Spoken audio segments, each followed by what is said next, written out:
So I'm convinced that the future of Dungeons and Dragons is tokenization, cards, grids. If you take a look, people the character sheet has lived as a tax form for a long time. It looks terrible, and I think people want to replace it. They want to replace it with little tokens. They want to replace it with gem shards. They want to replace it with miniatures. They want everything on their character sheet to be tangible and viewable. And I think one of the best ways for you and I to do that, right? They're going to do their part on the design side, but I have been getting more and more into specifically into board games to use as tokens within Dungeons and Dragons. So I picked this up. This is the first time I'm opening this. I got this at a garage sale. But look at this. These are numbered symbols, right? And so what do these mean? How can these be used for player characters? And I think every board game out there, right?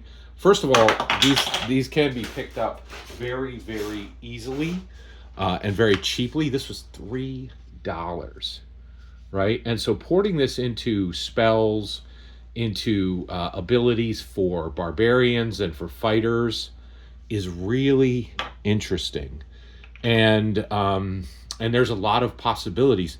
And how do we do that? Well, first of all, part of it is just figuring out how to process these, right? Do we just use the numbers at the top, and then what would this mean for a character, right? That might be a building component. This clearly is like an edge. This might be a forest power.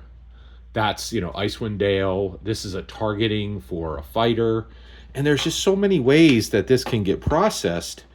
And I think it's just, and every single board game becomes this like box of possibilities and how they can be used and how they can be processed.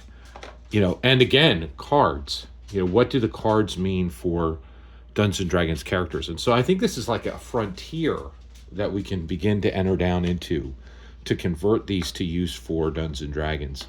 And Dungeons and Dragons is the right place to do this because the people on Dungeons and Dragons, they're the top tier of what's interesting and what's going forward in tabletop role-playing games.